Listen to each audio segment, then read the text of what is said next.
یہ رب کا عطا کردہ ہے۔ اب یہاں سے ایک چیز اور بھی ہے کہ اسی آیت کے تحت اگر آپ پڑھیں تو یہ بھی پتہ چلتا ہے کہ رب کائنات نے اپنے حبیب کو مختار بنا کے بھیجا ہے۔ سبحان اللہ۔ اور صحیح سیاستہ کی حدیث پاک ہے، ایک صاحب حاضر ہوا اور عرض کرنے لگا بندہ نواز، آج میں اپنی جان پہ ظلم کر بیٹھا، میں ہلاک ہو گیا کہ میں نے اپنی جان پہ ظلم کیا ہے۔ تو میرے مصطفیٰ کریم علیہ السلام فرماتے ہیں کہ کون سا ظلم اور تو کیسے ہلاک ہو گیا؟ عرض کرتا ہے بندہ نواز، میں روزے کی حالت میں روزہ توڑ بیٹھا ہوں۔ تو میرے مصطفیٰ کریم علیہ السلام نے فرمایا پھر ایسا کرو 60 روزے لگاتار رکھو۔ سیاستہ کی حدیث پاک ہے، میرے مصطفیٰ کریم علیہ السلام نے فرمایا کہ 60 روزے لگاتار رکھو۔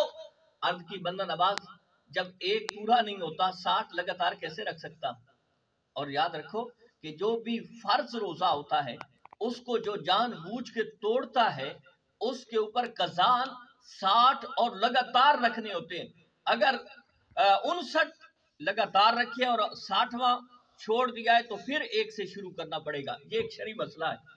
تو میرے مصطفیٰ نے فرمایا کہ 60 روزے لگاتار رکھو۔ عرض کی بندہ نواز، میری اندر تو اتنی طاقت نہیں ہے کہ میں 60 روزے رکھ سکوں۔ تو میرے مصطفیٰ کریم علیہ السلام نے پھر فرمایا کہ پھر ایک غلام آزاد کرو۔ عرض کرنے لگا بندہ نواز، میں ایک غلام بھی آزاد نہیں کر سکتا، میرے پاس تو اتنی طاقت نہیں ہے، میرے پاس تو اتنی دولت نہیں ہے، میرے پاس تو اتنا مال و متاع نہیں ہے کہ میں ایک غلام آزاد کر سکوں۔ یعنی جو اس وقت غلام ہوتے تھے، لونڈی اور غلام، ان کو خرید کے پھر ان کو آزاد کر دیا جاتا تو یہ بھی یعنی ایک روزے کی قضا ہو جاتی، کفارہ ہو جاتا۔ عرض کی بندہ نواز، یہ بھی نہیں ہو سکتا۔ تو پھر میرے مصطفیٰ کریم علیہ السلام نے فرمایا کہ پھر ایسا کرو کہ مدینہ طیبہ کے 60 مساکین کو کھانا کھلاؤ، روٹی کھلاؤ۔ عرض کرنے لگا بندہ نواز، یہ بھی نہیں ہو سکتا، میرے پاس اتنی طاقت نہیں ہے، میرے پاس اتنا مال و دولت نہیں ہے کہ میں 60 مسکینوں کو کھانا کھلا سکوں۔ اب میرے مصطفیٰ یہ نہیں فرماتے اخرج نکل جا، میرے مصطفیٰ فرماتے اجلس بیٹھ جا۔ اب حالانکہ یہی 3 قاعدے ہیں کفارے کے، یہی 3 ادا کرنے کے، یعنی کفارہ کو پورا کرنے کے 3 ہی طریقے ہیں، یا تو 60 روزے لگاتار رکھے جائیں، یا ایک غلام آزاد کیا جائے، یا 60 مسکینوں کو کھانا کھلایا جائے۔ اب یہ تینوں چیزوں پہ وہ انکاری ہو گیا ہے۔ اس نے کہا بندہ نواز، یہ تو مجھ سے نہیں ہو سکتا، میں ویسے غریب آدمی ہوں، میرے پاس تو کچھ بھی نہیں ہے، اور اتنی طاقت اور سکت میری جسم کے اندر نہیں ہے کہ میں 60 روزے رکھ سکوں۔ اب میرے مصطفیٰ اگر غیر مختار ہوتے تو فرماتے جا بھائی میں کیا کر سکتا ہوں، جب تو کفارہ پورا نہیں کر سکتا تو پھر میرے دربار میں کیوں آیا ہے؟ وہ ایک شاعر ہے نا، وہ بڑے خوبصورت انداز میں کہتا ہے، وہ کہتا ہے مجرم ہو تو منہ اشک سے دھوتے ہوئے آؤ۔ ذرا بولو نا یار، مجرم ہو تو منہ اشک سے دھوتے ہوئے آؤ، اللہ کے دربار میں روتے ہوئے آؤ۔ قرآن میں مذکور ہے توبہ کا طریقہ، اللہ کے دربار میں روتے ہوئے آؤ، قرآن میں مذکور ہے توبہ کا طریقہ، آؤ تو میرے یار سے ہوتے ہوئے آؤ۔ اب میرے مصطفیٰ نے یہ نہیں فرمایا بھائی نکل جا، ہم سے کچھ نہیں ہو سکتا، میرے مصطفیٰ فرماتے ہیں بیٹھ جا، اجلس، وہ بیٹھ جاتا ہے۔ ابھی تھوڑی ہی دیر گزری تھی، نبی کریم علیہ السلام کی بارگاہ کے اندر کھجوروں کا ایک ٹوکرا پیش ہوتا ہے۔ یا رسول اللہ، یہ آپ کے لیے ہدیہ ہے۔ میرے مصطفیٰ صدقہ نہیں کھاتے تھے، ہدیہ کوئی پیش کرتا تھا تو آپ قبول فرما لیتے تھے۔ اب یہ ہدیہ ہے۔ میرے مصطفیٰ کریم علیہ السلام نے جب اس ٹوکرے کو دیکھا تو پھر فرمایا وہ کہاں ہے کہ جو اپنی جان پہ ظلم کر کے آیا تھا؟ وہ کھڑا ہوتا ہے، یا رسول اللہ میں حاضر ہوں۔ ارے یار مجھے بتاؤ کتنا لطف والی بات ہوگی کہ جب بھرے دربار میں میرے مصطفیٰ نے اسے اٹھایا ہوگا، اس پہ اپنی نگاہ عنایت فرمائی ہوگی۔ میرے مصطفیٰ نے جب پوچھا کہ وہ کہاں ہے، وہ کھڑا ہوتا ہے، یا رسول اللہ میں حاضر خدمت ہوں۔ میرے مصطفیٰ نے فرمایا یہ جو ٹوکرا ہے نا، یہ اٹھا کے لے جاؤ اور مدینہ طیبہ کے جتنے غربا ہیں، جتنے مساکین ہیں، جتنے بھوکے ہیں، ان کو کھلا دو، تمہارا روزے کا کفارہ ہو جائے گا۔